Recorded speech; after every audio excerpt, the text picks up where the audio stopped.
Eu queria falar com você, pelo visto aqui em poucos minutos, nessa manhã, e confesso que é muito difícil para mim.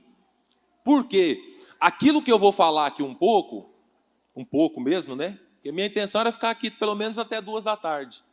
Mas eu sei que eu vou ficar sozinho. Então eu não vou ficar. Porque eu sei que da meio-dia o pessoal vai embora, né?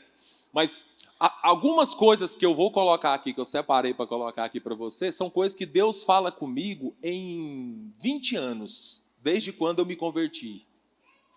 Muito tempo. E estou com o mesmo sentimento do Rosa, parece que eu cheguei ontem.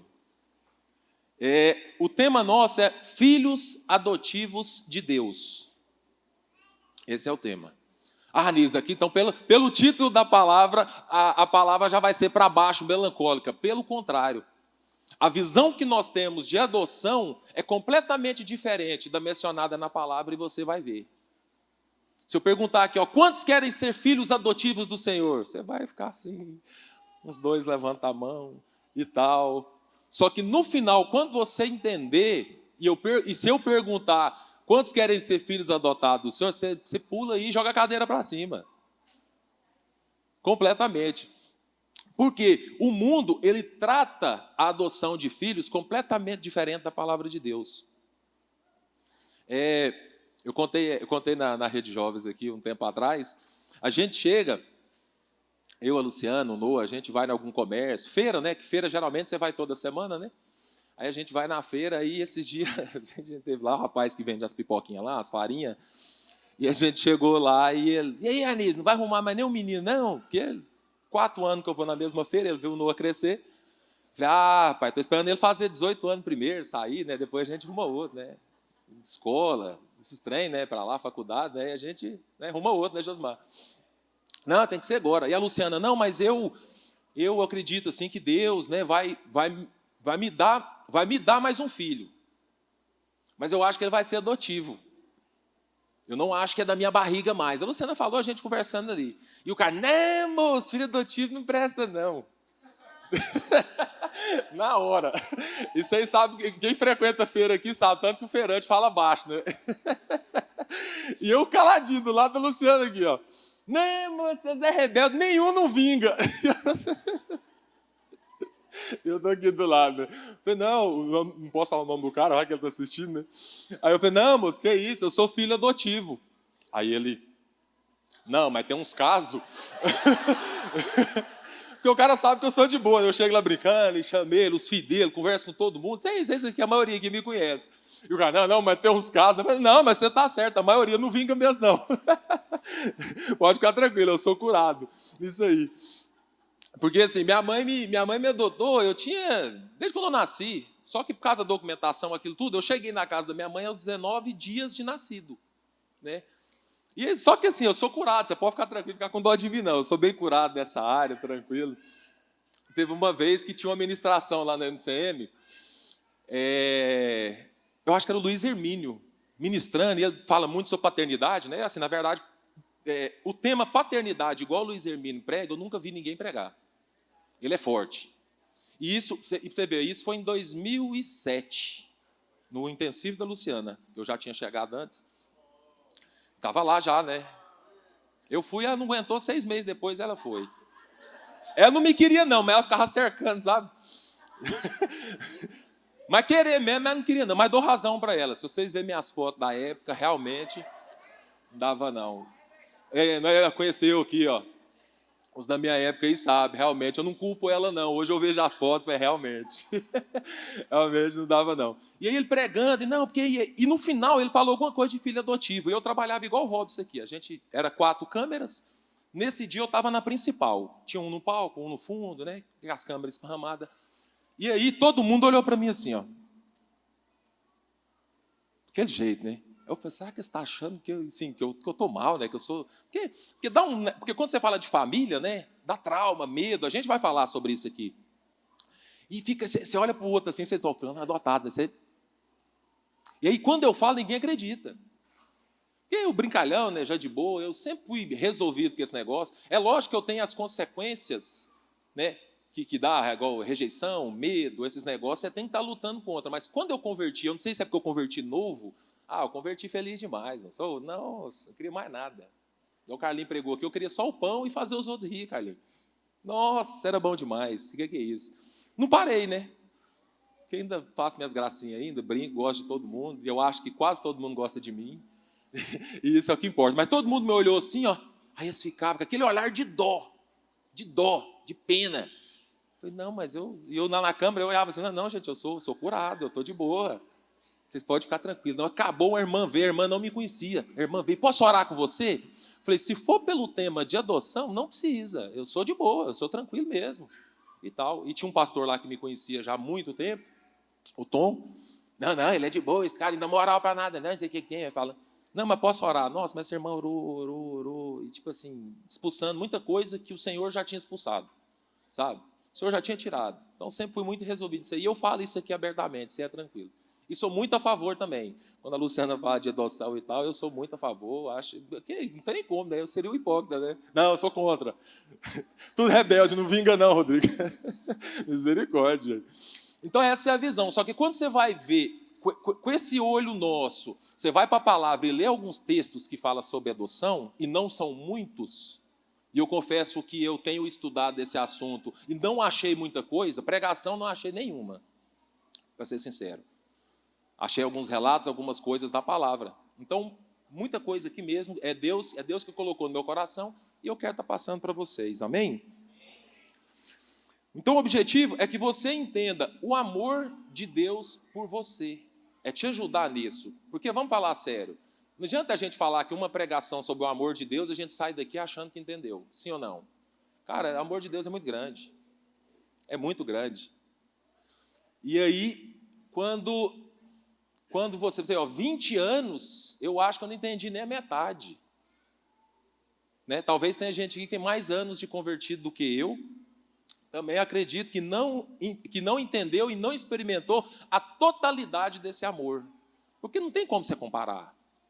Você sabia que não fala muito sobre o amor de Deus, assim, tanto na palavra, tantas coisas? É porque a nossa consciência, ela precisa de algo para comparar. E com o amor de Deus não tem nada para comparar. Por isso que não fala.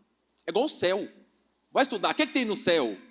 Não tem nada para comparar, gente. Isso aqui vai comparar isso aqui com o céu. Então você não acha. Você não acha. Então, assim, vamos viver o presente, né? O futuro. Não. O amor de Deus, você tem que aceitar ele. Em cada situação, você aceita ele, beleza. Agora, entender, medir, isso aí você esquece. Você vai ficar a vida toda. E filhos, e netos, e bisnetos. Você vai embora e não vai entender. Amém? Então, vamos seguir, que não pode demorar, não. A adoção para o mundo, ela é completamente diferente da palavra, como eu disse aqui no começo. Completamente. E se você vai ler os textos que eu vou ler aqui, com esse olho natural, vamos chamar assim, você não vai conseguir entender o tamanho que é o amor de Deus. O plano de adoção. Porque a adoção, na verdade, foi um plano de Deus. De redenção, de chamar você de volta, de conectar você de novo com o Pai. E tem tudo a ver que a gente vai ceiar aqui no final. Então, a adoção foi isso. Foi mais uma estratégia de Deus para que agora você fosse conectado com Ele novamente. Amém? Quando a gente fala de adoção aí no mundo, ela conota pena, ela conota dó, vergonha, preconceito, muito. Todo lugar que a gente chega e fala de filho adotivo é igual o cara da feira lá. Eu não vi nenhum que eu estava pensando, não, tem que adotar mesmo, que esse trem é de Deus. Não vi nenhum até hoje. E quando toca no assunto, eu já preparo a risada. Porque eu sei que é rebeldia, é não sei o quê, não vinha, do mesmo jeitinho. Então, com esse olho, a gente não vai conseguir entender, porque o que Deus fez foi completamente o contrário. Eu não sei se você sabe, até a Constituição brasileira, ela teve que ser mudada a respeito de adoção de filhos. Até 1988, o filho adotivo ele não tinha direito à herança igual o filho biológico. Olha para você ver, o que o mundo faz? Não tinha. Não tinha. De 1988 para cá, o filho adotivo ele tem os mesmos direitos que o filho biológico. Eu nasci em 85, mas minha mãe adquiriu uns negocinhos aí depois, então estou na fita. Danilo? É nóis. Não tem muita coisa, não. Mas estou aí, Josimar. Aleluia. Aleluia. Quase, viu, Valdomiro? Estou aí. Glória a Deus. Não sei. Não, pesquisei para quem que assinou a lei, quem que votou. Não achei nada. Eu queria orar por esse irmão. Igual a princesa Isabel fez lá atrás, né, com o pessoal lá dos escravos. Meu irmão, esse aí é o nós. É dos filhos adotivos. Então não tinha. Por quê? Tanto que, não é que tudo é do diabo, mas esse tipo de coisa é o inimigo que faz. Ele deturpa a visão da coisa, para te destruir ainda mais. Por quê? O filho adotivo, ele já é rejeitado na barriga dele. A mãe dele não quis ele, o pai dele não quis. Por quê? Cara, cada um tem seu motivo. Eu nunca julguei a minha verdadeira mãe, nunca julguei, porque eu nem conheço, né? Mas nunca julguei. Eu falo, pelo contrário, eu falo com muito respeito, a Luciana sabe. Minha mãe também fala com minha mãe tinha uma época que ela invocou que ela ia morrer. Ela fala, não, você tem que ir atrás da sua mãe e tal. Não sei o que. Eu falei, rapaz, minha mãe acho que ela está preparando para ir embora, só pode. Ela não dava sossego. Não, você vai atrás. Eu falei, moço, mas eu tenho a senhora, aí. Já tá bom. Não, mas você tem que conhecer, você tem. Não, peraí, calma. Acho que minha mãe queria era já zarpar, queria despedir de nós, né? E está aí até hoje, enterrou muita gente já. muita gente.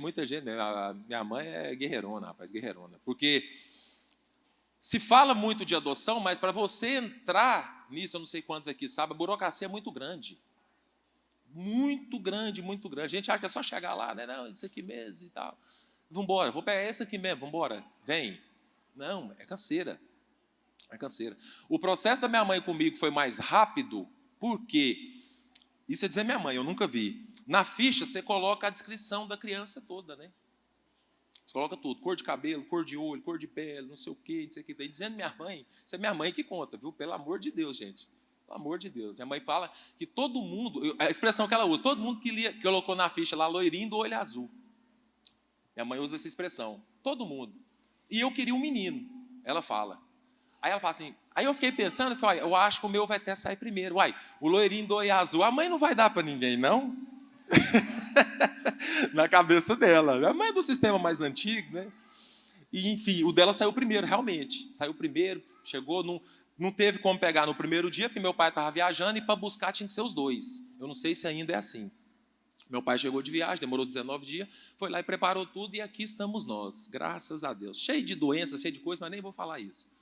Cheio de muita coisa, doença, infecção, não, terrível, a Luciana sabe, aí acho que os mais antigos, mesmo, a Josmar, lá dentro de casa. Enfim, esse olho, a gente não pode trazer ele para aqui para dentro. E eu estou na introdução ainda, fica tranquilo. Quando a gente lê os textos aqui, é grave. Então, se a sua visão não mudar, você não consegue entender. E aí você vai chegar num ponto, que o amor de Deus é tão grande, e você vai limitar a pouca coisa, a experimentar pouca coisa. Igual o Carlinhos falou na oferta, pãozinho. Você vai experimentar pãozinho, sendo que tem uma mesa com um banquete para você. Amém? O que é adoção para Deus? Abre comigo, Marcos, em Romanos capítulo 8, verso 15. Rapaz, mas essa letra aqui ficou pequena. Romanos, NVI. Esqueci de falar. Anísio, por que você usa NVI? É só para tirar aquele rodapé dali, viu? Só, não tem misticismo, não tem nada. Aquele rodapé ali me incomoda. Só para isso. Eu descobri que a NVI não tem, ó. Mas eu gosto da versão também. Gosto, ela é muito boa. Romanos 8,15 diz assim: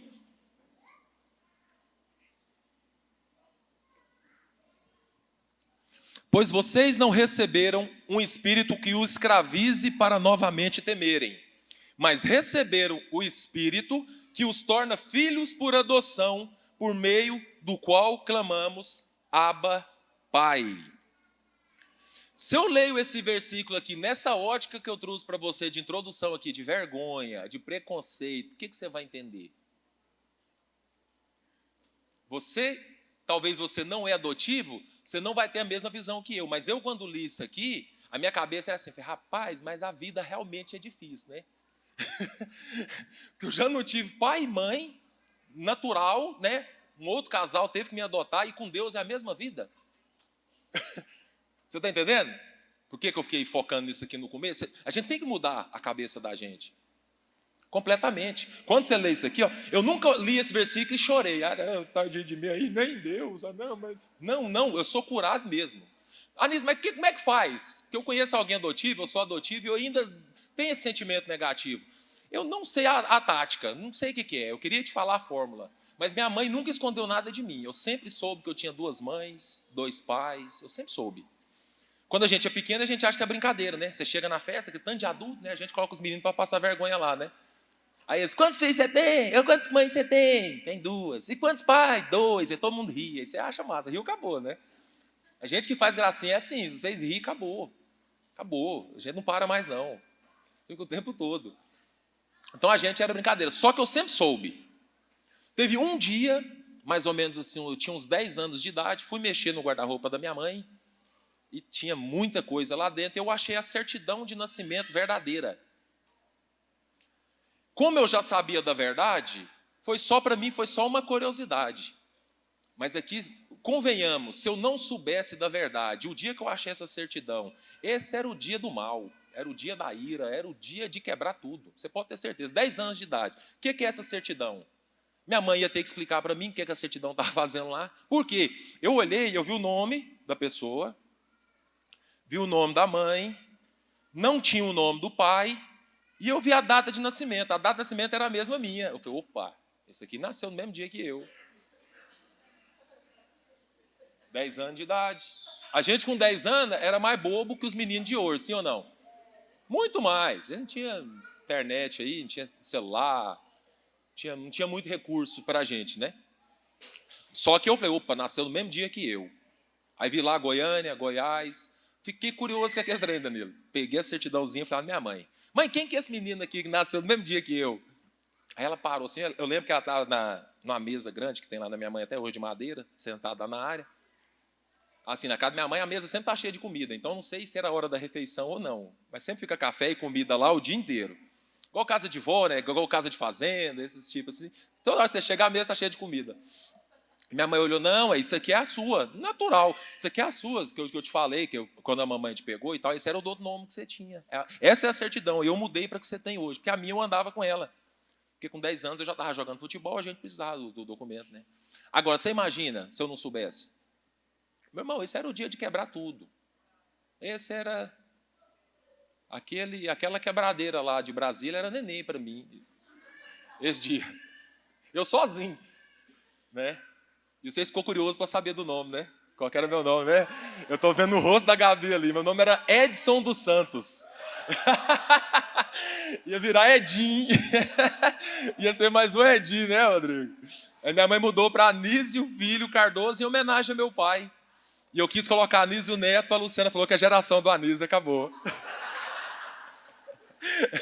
Ela falou, não, a geração do Anísio acabou. Glória a Deus. Mas eu queria Anísio Neto para homenagear meu pai também. Meu pai hoje é falecido, né? Meu pai que me adotou. Aí, mas, cara, também com o meu nome também, nunca fui preocupado assim, não. Sempre também onde eu estava, tinha uns nomes bem mais diferentes que o meu. Futebol, então, esse povo que vinha de longe, rapaz, era cada nome. Meu Deus, hoje parece que tá melhor um pouco. Então, se a gente interpreta dessa forma, é completamente diferente. Agora, olha como que Deus olha. Marcos, o 23. 8, 23. E não só isso, mesmo texto. E não só isso, mas nós mesmos, que temos os primeiros frutos do Espírito, gememos por dentro, interiormente, esperando ansiosamente nossa adoção como filhos, a redenção do nosso corpo. Essa carta aqui, como diz o nome, foi escrita aos Romanos, e Paulo estava falando o seguinte, a gente tem que entender qual que era a tradição romana. Quando tem esses comparativos na palavra, você tem que buscar saber. Porque às vezes para a gente é uma coisa, né? A Luciana mesmo sempre fala uma expressão, aquele texto que aqui fala que Jesus é o pão da vida, né? Jesus é o pão da vida. Lá no Oriente, não é pão. Não é pão na Bíblia deles, é arroz. O Senhor é o arroz da vida, porque o pão, para a gente, ele não falta. Toda refeição, você quer pôr pão, a gente gosta demais. Lá não, lá é o arroz. Então você tem que entender. Aí você vai ver, ele é o pão da vida. Aí o oriental está lendo aqui lá, Não sei se o Wagner já teve esse sentimento. Você vai ler aqui lá, mas pão, eu nem gosto tanto de pão assim. Não é o caso do Wagner. O Wagner gosta muito de pão, né, Wagner? Mas o oriental fala, não, se fosse arroz, era tudo na minha vida. Mas o pão nem gosto tanto assim. Eu gosto um pouco, né? Não, é tudo. É tudo. Então a gente tem que entender o contexto. E na tradição romana, quando o menino homem nascia, a mãe pegava ele até o 9º dia. Aliás, no 9º dia, a mãe pegava ele, era uma cerimônia mesmo. Chama dias lústricos, significa dias de consagração. Ela coloca a criança no chão, é um ritual mesmo, coloca a criança no chão, e o pai ali, diante de um pessoal, ele vai olhar a criança e ele vai ver se ele vai aceitar ela ou não. 9º dia. Ele olha, por quê? Se a criança nasce com deficiência, o pai entende, por exemplo, deficiência, o pai entende que aquilo vai ser uma vergonha para a família. Então ele não toma a criança nos braços. Não toma. Essa eu não sabia, essa eu fui pesquisar essa semana e Deus falou demais comigo. Depois que eu li, depois que eu entendi um pouco dessa tradição, não, mudou. Mudou, assim, minha cabeça, assim. Por isso que eu falei para vocês, dava para ficar aqui até 2 da tarde. Eu nunca tinha visto nada, nunca tinha entendido, nunca tinha lido nesse contexto. E o pai decidia se aceitar ou não. Olhando. E outra, até o 9º dia a criança não tinha nem nome. Nem nome. Nada. Eu tentei pesquisar para ver se eles tinham, pelo menos o pai via a criança, né, tinha acesso, eu não conseguia achar. E aí o pai vinha, pegava a criança, é meu. Isso, filho, nós estamos falando de filho biológico. Biológico. Então ele tinha, ainda passava esse sufoco. Você está lá, tem algum tipo de deficiência, alguma coisa, e o pai não toma a criança. Aí você imagina, como que essa criança vai crescer, gente? Né, Rodrigo? Como? Verdade, não dá nem para imaginar, né? Destruída, arrebentada. E a criança dessa converte depois, e aí? Só Deus para fazer a obra, mas ainda bem que tem um Senhor, né? Ainda bem. Então, quando você vai para a ótica do Senhor, com o Senhor é completamente o contrário. Completamente o contrário. Quando aqui, no texto, e eu quero que você entenda isso aqui, para quando você lê, você não ficar com aquele sentimento de dó. Deus não tem esse sentimento de dó. Não tem. Não tem. Quando aqui, esses 2 versículos que a gente leu, quando o Senhor fala sobre a adoção de filhos, que o nosso interior, ele geme ansiosamente por essa adoção, é porque eu e você, nós não tínhamos o Pai Celestial, nós não fomos da linhagem dele, você sabe da história. João, capítulo 1, fala o quê? Que aqueles o que os receberam, deu-lhes o direito de se tornarem filhos de Deus. Você sabe que a gente não era filho de Deus. O Senhor veio para os seus, mas os seus não receberam. E graças a Deus que não receberam, que abriu o leque para nós. Amém? Você pode falar amém?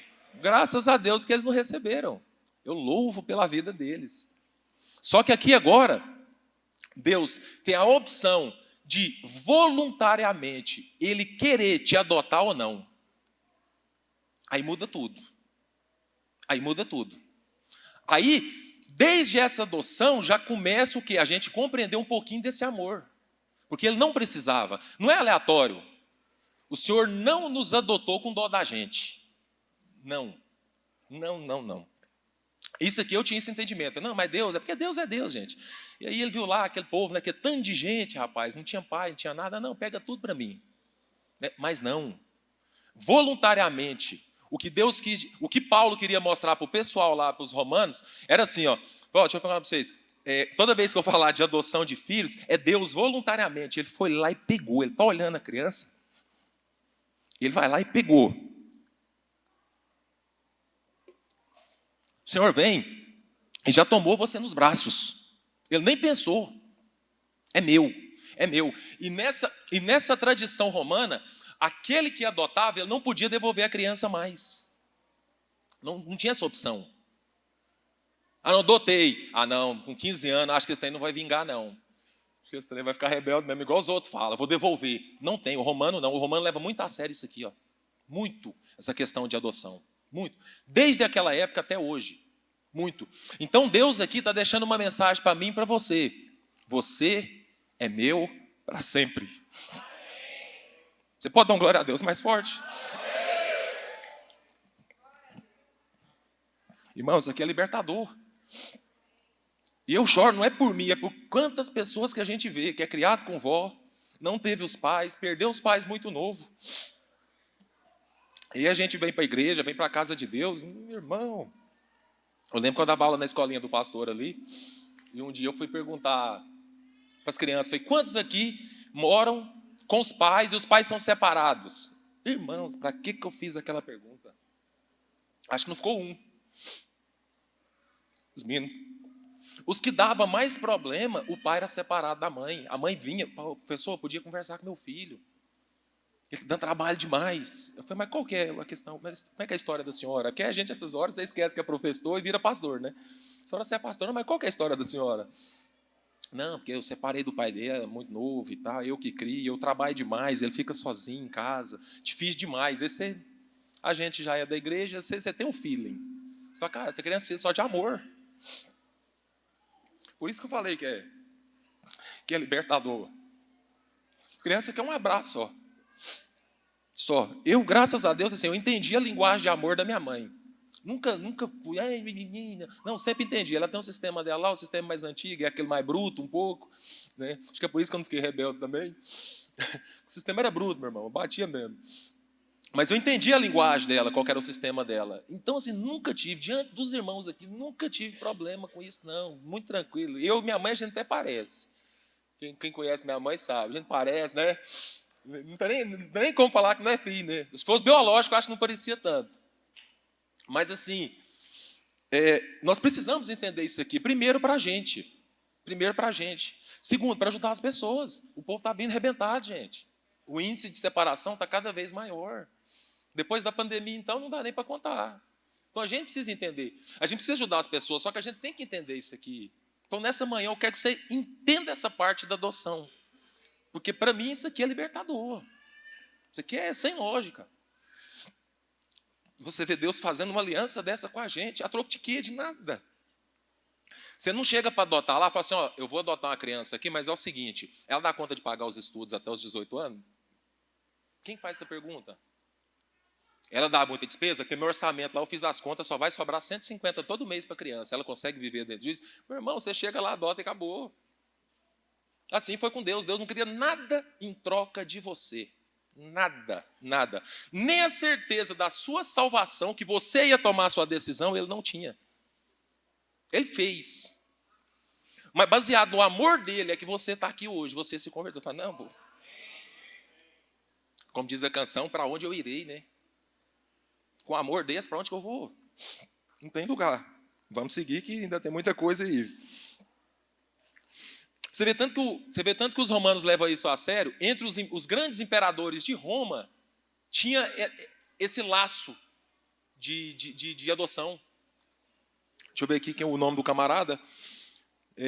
Quem conhece mais de história aí, tinha um imperador chamado Júlio César.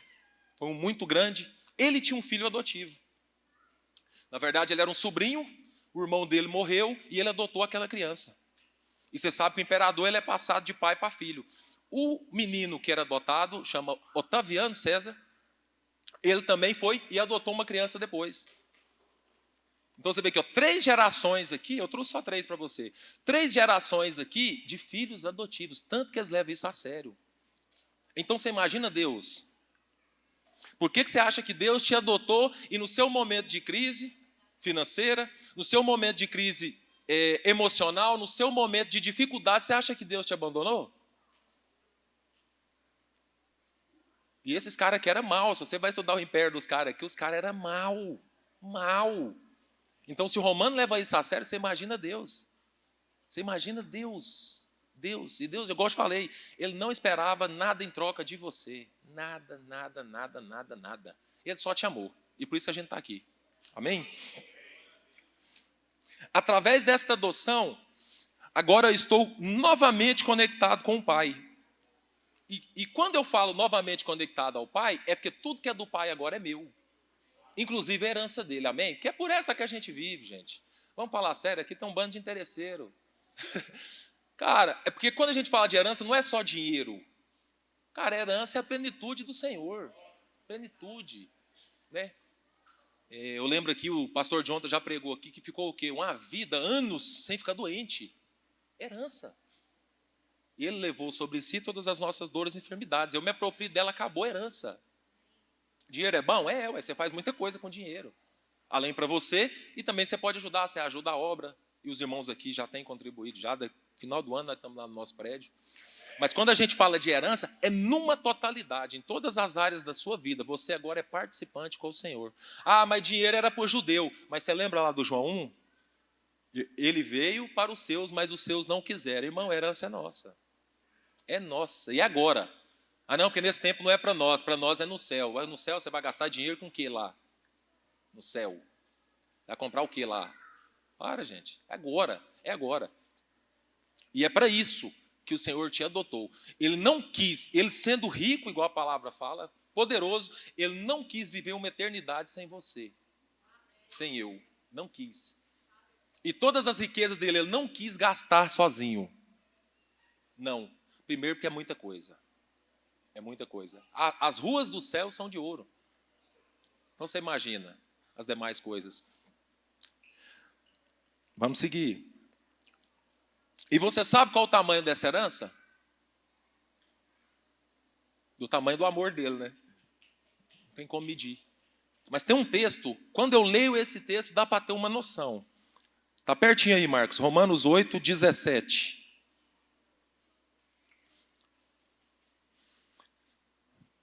Agora ele nos adotou, então nós nos tornamos filhos. Se somos filhos, então somos herdeiros. Herdeiros de Deus e co-herdeiros com Cristo, se de fato participamos dos seus sofrimentos, para que também participemos da sua glória. Como? Só até aí, Marcos, por enquanto, depois eu vou ler o 18. Para você ver. Agora, novamente, eu não tinha direito a nada. Minha vida era morrer. Naturalmente, eu tinha tantas infecções que eu ia morrer.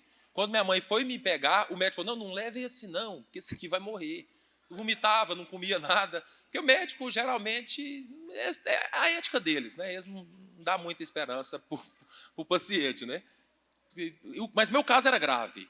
Realmente, eu comia, vomitava, não parava nada no estômago. E o médico falou para minha mãe. E sim, e ele achou que estava fazendo bem. Acho que viu minha mãe empolgada, né? Minha mãe não tinha filho, né? Acho que ela viu minha mãe empolgada demais. Não, coitada dessa senhora. Empolgada, isso aí não vai durar 3 dias. Mas não vai vingar. Mas não ia mesmo, né? Porque ia morrer rapidinho. E ela, não, você não sabe mais do que Deus? Deus é que cura. E já pegou o trem lá, já enrolado nos panos e já saiu. Né? E, cara, e vomitava, e ruim, e mal, não sei o que tem. E foi vendo. Foi minha mãe, na época, católica, e rezando, e pedindo, mas também aceitava a oração de todo mundo, de crente, de espírita, de tudo. O que você quer que dá certo, né? E aí, estamos aí, olha o tamanho que eu sou. A gente, se eu nasço zerado, eu estava maior que meu cunhado. Não comia nada, ruim. Você imagina, né, se sai zerado mesmo. Porque a porta ali não cabia eu. Nada. Forte, grandão. Né?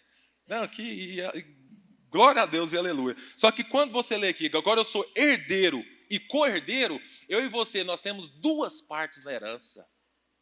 Eu sou herdeiro, porque agora eu sou filho de Deus novamente. Ele me adotou e ele leva muito a sério essa questão de adoção. Ele não vai me devolver, que não devolvia, foi isso que Paulo falou. É isso que Paulo estava falando lá. Falou, quando adota, não devolve. Não, é para sempre. Então o Senhor me adotando, tendo eu para sempre, tendo você para sempre, é meu. Acabou. Na hora da crise, a gente esquece. Na hora de pagar as contas, a gente esquece. Nossa, o que eu vou fazer? Vocês conhecem? Aí já manda mensagem no grupo. Vocês conhecem algum agiota que só bate? Você está louco, desesperado. Sendo que eu posso ir direto na fonte. Direto. Ah, não, mas eu já fui na fonte e não tive a provisão ali naquele dia, meu nome foi para o Serasa. Mas você exercitou a sua fé. Você vai tentar de novo, você vai tentar, um dia vai vir. Aí você fala, agora acabou. Agora ninguém me segura. Aí você sai igual Tasmania. Agora ninguém me segura. Por quê? Eu orei, eu tive entendimento e revelação daquilo, Deus fez na minha vida, acabou. E aí aquele tanto de preconceito que você tinha a respeito disso aqui, de riqueza do Senhor, ele é quebrado. É assim com as pessoas de fé. A gente aqui escuta aqui vários testemunhos, né? O mês de dezembro mesmo a gente fica pregando sobre muito prosperidade. Você vê o testemunho dos irmãos aqui que prosperaram. Foi desse jeito. Chegou um momento que o negócio na cabeça deles destravou. Rapaz, tudo é do meu pai. Mas na prática, você não é que tem igual a gente fala aqui filosoficamente. Na prática, ele entendeu, falou, meu Deus, acabou. E aí, aquela área ali, você não vai ter mais questões desse nível para resolver. Então agora eu entendo. Aí eu sou co-herdeiro com Jesus, porque é Ele que pagou o preço, é Ele que foi a moeda. Então eu tenho duas porções. Sabendo que o Senhor é rico, Ele não vai me devolver mais, porque é isso que a adoção fazia. Que é isso, meus irmãos? A gente fadiga à toa. O corpo é natural, não tem jeito, né? Você vai ver lá aquele tanto de problema financeiro, você vai ficar na mesma? Não dá, né? Só que se a gente entende a revelação aqui, a gente vai primeiro na fonte. Primeiro na fonte. E essa fonte responde. A gente tem vários testemunhos aqui, eu sei que você também tem. Aí o 18, Marcos. Considero que os nossos sofrimentos atuais não podem ser comparados com a glória que em nós será revelada. Isso aqui que eu vou falar parece engraçado também, mas é uma pura verdade. Quando você leu no 17, lá volta o 17, Marcos, por favor, vou fazer o Marcos trabalhar hoje. Se de fato participamos dos seus sofrimentos, aí você fala, não, rapaz, a administração do Anísio estava boa, aí começou a falar de sofrimento, ficou ruim. Ele botou o trem lá embaixo, né? Só que aí vem o 18. Considero, o que é os nossos sofrimentos? Considero que os nossos sofrimentos atuais não podem ser comparados com a glória que em nós será revelada. Se você tem uma dívida grande hoje, você imagina a glória que tem. Porque fala que a dívida que você tem hoje, as questões que você tem financeira hoje, não dá nem para comparar. Nossa, o tanto de sofrimento que eu passo. Não, parece que minha vida é só sofrimento. Tem gente que chega, eu já ouvi bastante. Depois que eu converti, minha vida piorou. Você imagina a glória que você vai ter quando você entender que, na verdade, a sua vida agora melhorou. Porque tem hora que você fala assim, cara, eu vou sentar do lado de Jesus. Tanto sofrimento que você está passando. Parece que é só você. Você vem para a igreja, está todo mundo rindo. Você fala, mas ninguém está com problema, é só eu. Né, Elis? Não tem base. Aí você vê todo mundo aqui abraçando, graça e paz. Você não sabe a situação do irmão. Como é que você fala uma coisa dessa? Né? Você não sabe. A gente está aqui, pula, né, e brinca e tal. Mas você não sabe. Aí você pensa que é só você, no mundo todo. É um dos pensamentos mais egoístas que tem. Só eu estou passando esse problema. O pastor vem aqui, dá uma exortação, né? Aí a pessoa é tão egoísta que ela fala assim, ó, pregou para mim. Quem falou para ele? É que a pessoa é tão egoísta que ela acha que a pregação foi para ele. Você entende? O pastor passou você já viu o pastor falando que passa a semana toda meditando e buscando para fazer uma pregação para uma pessoa? Ah, chama a pessoa no gabinete aqui, ó. Igual ele já fez comigo e com você. Né, Estou? Muito mais fácil. Aqui a gente prega o que? É fé, meu irmão. É testemunho. Vamos para cima, o Carlinho aqui na oferta. Embora. Se eu tivesse mais dinheiro aqui, eu tinha dado, Carlinho. Do jeito que você falou aqui, ó. Fé mesmo. Falei aqui, não tinha nada. Acho que nem a carteira eu não trouxe. O bolso aqui é pequeno. Não quer nem saber. Então, aquilo que você está passando hoje, entende isso aqui é revelado. Isso aqui, na verdade, não é na mente, né? É no coração. Entende isso aqui. Aquilo que você está passando hoje não dá para comparar com a glória que você vai ter. Não, Anísio, mas hoje eu estou bom, mas você vê na pandemia, pois é, pega aí esta pandemia então que estava pior, tenta fazer uma matemática, para você ver, a glória que você vai receber é muito maior do que ela, do que o sofrimento que você está passando. E eu não quero que você sofra, claro. Só que na crise, você já viu que as pessoas espirituais, elas vão para Deus? É por isso que Deus permite, Deus não quer que você fique em crise, Deus não põe crise na sua vida, Deus não coloca doença, não coloca conta impagáveis na sua vida.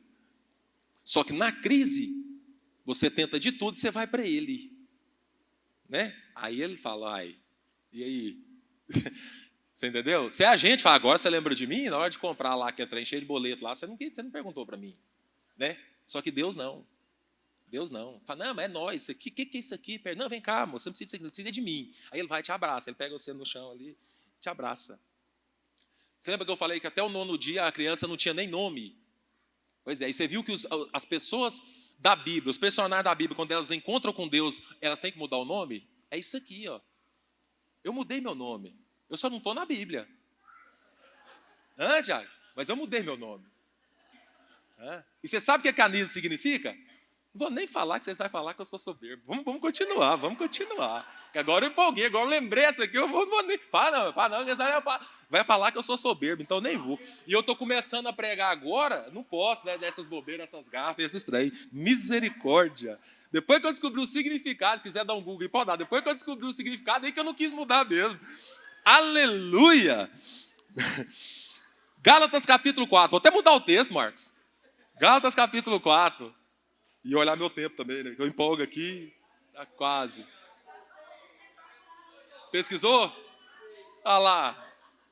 Ah, não, Yuri, não. Filma aqui. O que é, Yuri? O que significa? Completo e perfeito. Você pode aplaudir o Senhor? É o Senhor, não é eu não, porque eu estou longe. Eu dei o primeiro passo, eu aceitei o amor dele. Agora, completo e perfeito está longe, irmãos. A responsabilidade aumenta. O dia que eu li isso aí, eu falei, meu Deus. Mas, let's go, né? Vamos embora. Gálatas capítulo 4, verso 1. Digo, porém, que enquanto o herdeiro é menor de idade, em nada difere de um escravo, embora que seja dono de tudo. Está prestando atenção no texto, hein? O texto é forte. No entanto, ele está sujeito a guardiães e administradores, até o tempo determinado por seu pai. Só até aqui, por enquanto. O trem até bugou aqui, ó. Fui fazer gracinha, o trem bugou. Até o tempo determinado pelo seu pai. Então você tem um tempo. A maturidade, ela tem um tempo. Você foi adotado, você começou a entender esse amor, só que esse período de tempo agora é para que eu e você sejamos maduros. Que tempo é esse? Novamente, eu tenho que entrar nessa tradição romana para você entender. Para os romanos, até os 14 anos é a faixa de idade infantil. Dos 14 aos 25, é esse aqui que Paulo está falando. É o tempo de maturação da pessoa, do jovem. Com 25 anos, o pai vai atestar se ele está pronto para administrar as coisas dele ou não. A herança é dele, você está entendendo? A herança é sua. É sua, acabou. Ele não vai te devolver mais. A aliança que ele fez com você quando ele te adotou é que você é meu para sempre. E tudo que é meu é seu. Acabou, essa não muda. Só que tem um tempo para receber. E é isso aqui, ó. Entre os 14 e os 25 anos. É um tempo que você vai ser treinado. E treinado por quem? O pastor pregou esse dia aqui, pelo Espírito Santo do Senhor. É esse tempo. E aqui, quando eu falo de maturidade, estou falando de maturidade espiritual. Não tem nada a ver com a sua idade natural ou biológica. Nada a ver.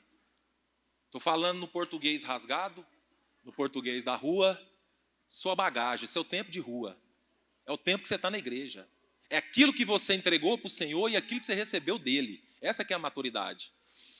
Só que em alguns casos,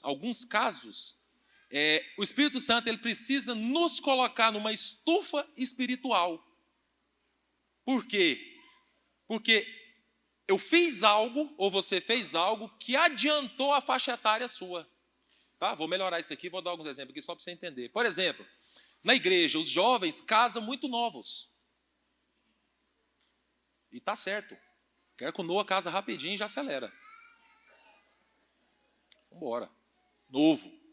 Só que precisa ser maduro. Então vai ter coisa que não dá para você exigir de um jovem que casou novo a maturidade que eu tenho hoje com 38 anos, a cabeça que eu tenho hoje. Então o que o Espírito Santo faz? Ele vai dar uma apertada em você depois de casado.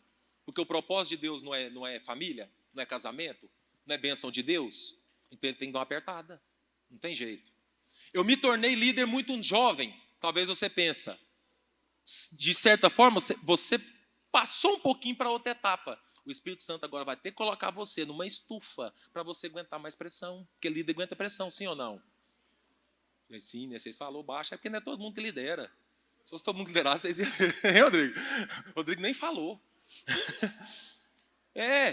Então, e a gente vê muito, eu acho bacana demais, porque o jovem, rapaz, eu amo trabalhar com jovem. Que é isso, gente? Eles têm força demais. Eu já estou na idade que eu não consigo acompanhar eles. Ainda bem que tem as redes sociais. Não dá para acompanhar. Papa, evangeliza, não sei o quê. Ontem eu vi um no grupo lá, estamos aqui na praça, a localização. Evangelizar. E ele postou umas fotos. Passou um pouquinho, já estamos voltando para o prédio. Eu vi a localização, estava a caminhada boa. Ele já está lá. Ele estava lá. Falei, meu Deus. Eu nem fui, que eu estava preparando a palavra, né? Nem fui. Mas você vê, eu já não consigo acompanhar mais. E se você olha aqui, a grande parte, principalmente igreja em células, a liderança é jovem. O jovem é a força do negócio. Vai embora. Você vê igreja com muito jovem assim, ó, vai embora. Só que o Espírito Santo, como o seu treinador, ele sabe o tempo para cada coisa. Então tem hora que ele vai colocar você na estufa espiritual, tem hora que não. Sem exigir você a maturidade de um adulto. Isso aí é outra coisa. Vocês conseguem compreender? Então esses sofrimentos, passei para a igreja, agora a vida piorou. Não é que piorou. Negócio que você estava tão intoxicado com as coisas do mundo, que agora aqui no reino de Deus não dá. E o Espírito Santo começa a podar. Isso aqui não pode, isso aqui não pode, isso aqui nós vamos trabalhar, deixa aqui, não é hora ainda não, vamos trabalhar depois. Isso aqui não pode, isso aqui é abominável, isso aqui não pode. E o Espírito Santo, ele vai lapidando, ele vai dando as podinhas. Essa aqui, esse galho aqui que saiu torto, não, esse galho aqui, lá na frente nós vamos mexer nele, pode ficar tranquilo. Então o Espírito Santo que vai dosando esse tipo de coisa para mim e para você. E era isso que Paulo estava falando aqui. Vamos seguir no texto? Versículo 3. Assim também nós, quando éramos menores, estávamos escravizados aos princípios elementares do mundo. Próximo. Mas quando chegou a plenitude do tempo, Deus enviou o seu Filho, nascido de mulher, nascido debaixo da lei, 5, a fim de redimir o que estavam sob a lei, para que recebêssemos a adoção de filhos. 6. E porque vocês são filhos, Deus enviou o Espírito do seu Filho ao coração de vocês e ele clama, Abba, Pai. 7. Assim, você já não é mais escravo, mas filho. E por ser filho, Deus também o tornou herdeiro. Aleluia! Olha que texto. Então, vamos dar aquela resumida, fazer aqui uma resenha aqui, vamos dar uma resumida. Eu tenho uma herança, tudo é meu, mas eu não posso administrar. Enquanto eu sou menor de idade, quando eu não deixo o Espírito Santo agir na minha vida, dar essa poda, na verdade, eu sou um escravo, eu não sou filho. É isso que o texto está falando. E aqui eu volto a falar, o escravo ele não tem nome. Você lembra da criança lá até o 9º dia? Que não tinha nome? Então não adianta eu ter uma herança, não adianta eu ser herdeiro, não adianta meu pai ser rico, não adianta. Não adianta eu ser menor de idade espiritualmente. Se eu não crescer em Deus, se eu não amadurecer em Deus, eu não posso receber. Não é que Deus não vai me dar, porque Ele já te deu. Ele já te deu. Volta lá no versículo 1, Marcos. Ele já te deu. Enquanto o herdeiro é menor de idade, em nada difere de um escravo. Embora seja dono de tudo. Você já é dono. Mas enquanto você é menor de idade espiritualmente, enquanto você não passou nessas podas, meu irmão, você não pode receber tudo de Deus ainda. E se eu não posso receber tudo de Deus, não dá para entender esse amor. Não dá, não dá, não dá. Na totalidade, não. E o Senhor, Ele não tinha como princípio dele somente te salvar. Porque senão no dia da sua conversão você morria. Sim ou não? Pá, vem aqui na frente. Ninguém nem via, né? Ia espalhar rapidinho, né? Pá, converteu, aceita, aceito. Caiu. O Senhor levou, está na glória. Não, não. O que o Senhor tinha para mim e para você é o que a gente vai celebrar na ceia aqui. A gente experimentar do corpo dele. O que é o corpo? É a totalidade. No corpo de Jesus tem doença? Jesus era preocupado com dinheiro? Faltou alguma coisa para ele? Você lembra a preocupação dele quando Pedro falou lá das moedas, lá do imposto? Ela tem que pagar o imposto lá. Falei, tem. Então faz o seguinte, você vai lá, você vai pegar um peixe lá, tem 2 moedas, paga o meu e o seu. E sabe o pior? Pedro foi. Eu dava uma olhada assim para o Senhor. Falei, como é que é? Vou lá pegar o peixe, e você sabe o peixe que está lá, as 2 moedas lá, eu vou pegar as 2, vou pagar o meu e o seu. Pedro foi. E aconteceu. Então você vê, tanto que o Senhor era preocupado. Tanto que o Senhor era preocupado com dinheiro. O tesoureiro era ladrão. Você viu? Você viu? Eu estou de olho, hein? Judas, estou de olho.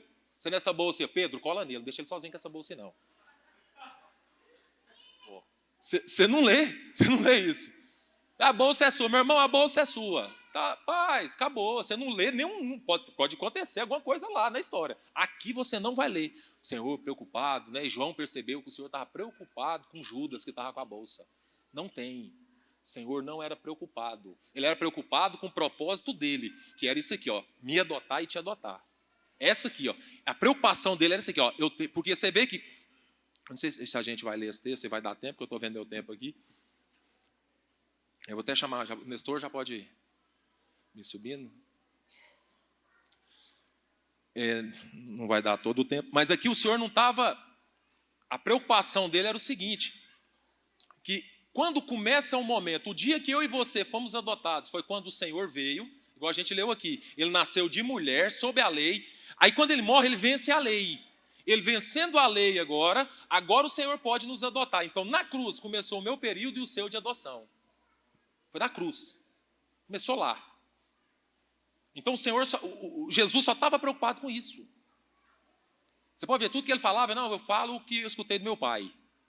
Não, o meu pai me revelou, eu estou passando para vocês. Era isso que ele falava, ele não falava dele. Dele, pessoalmente, CPF, ele não falava nada. Ele só falava do pai, o amor do pai. Se vocês, é um negócio seguinte, eu vou dar a dica para vocês, se vocês me amar, o pai lá de cima vai amar vocês. Se vocês obedecerem as minhas palavras, o pai vai atender vocês. Era isso que ele fazia o tempo todo, que é conectando a gente. Quando ele morre, começa o meu período e o seu de adoção. Aí você não precisa nem falar como é que foi, né? Olha a gente aqui hoje. Aleluia. Você recebe essa palavra, irmão, no seu coração? Ficou um pouco mais claro essa questão de adoção para você, da palavra? Isso aqui. Então, quando você vê agora, ou você ouvir alguém falando que vai adotar uma criança, não fica igual o mundo lá, não. Vai que nem todo mundo é curado como eu, e a pessoa está ali do lado. Não, vinga não, nenhum me prestou. Não faz não. Ama essa pessoa. Porque a grande maioria mesmo, cara, é esmagador. Esmagador. Para falar a verdade, a pessoa que foi adotada e que leva a coisa assim, que fala que essa graça que eu estou falando para vocês é que eu conheço só mais um. Os demais, todos que eu conheço, está arrebentado. Só que a maioria que eu conheço, os pais escondiam isso deles. Então você já quebra um princípio. Você adota uma criança como ato de amor e você leva ela uma vida toda mentindo para ela. Eu conheço uma pessoa que ela fez foto de Photoshop amamentando a criança. Tem foto, na casa dela tinha foto. E a gente olhava, esse trem vai dar B.O. E a criança foi crescendo, minha mãe, meu pai, e a foto está lá do Photoshop. A mulher não deu leite. E tal, com 20 anos de idade. Essa pessoa era uma menina e já ficou em dúvida se continuava menino ou menino. Começou a bater no pai, começou a bater na mãe. Você vê que a situação é séria. Aquilo que é para ser um ato de amor, você leva aquilo numa mentira.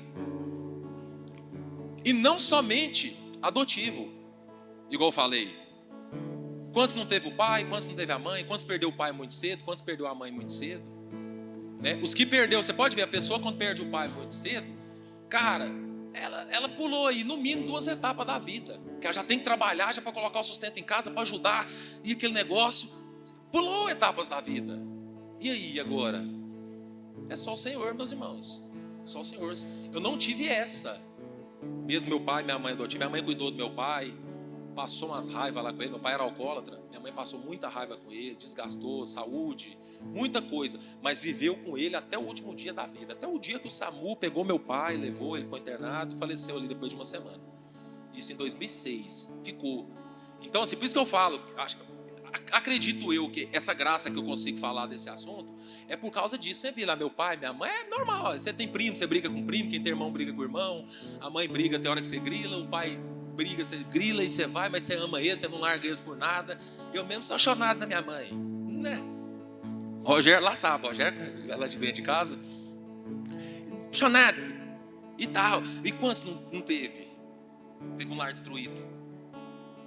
É triste. Tomara que entenda isso aqui.